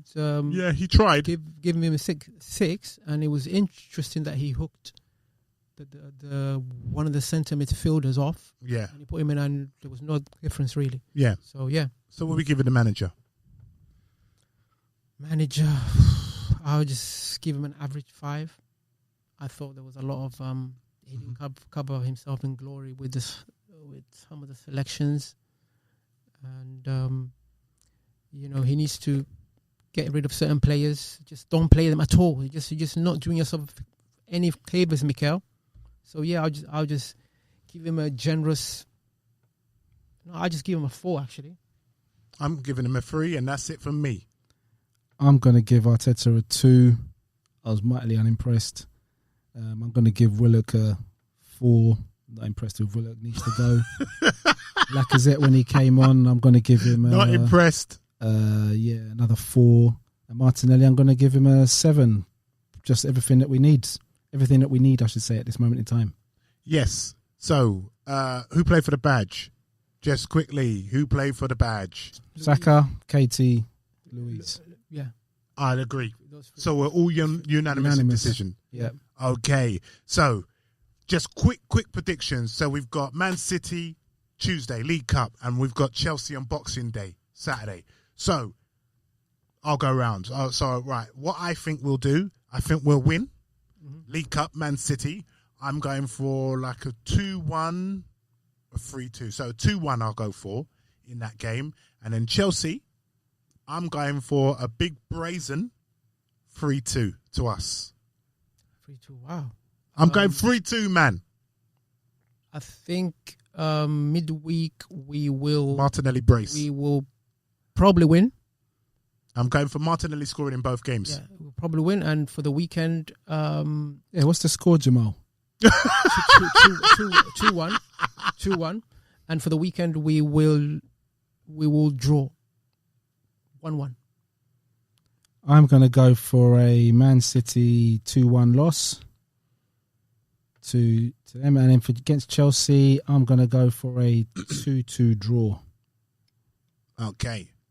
All right. So, ladies and gentlemen, you have been listening to the hottest show in town, stroke the hottest show in the world. What's your handle, sir? What is your handle? Magic Hat Jam on Instagram. Hat Jam. Yep. Okay. So anyone wishing to follow us, remember you can follow us on Instagram and Twitter. And what we're going to do, we're going to take ourselves out of here with the best tune and beat in town. So cue the music and away we go. Yeah.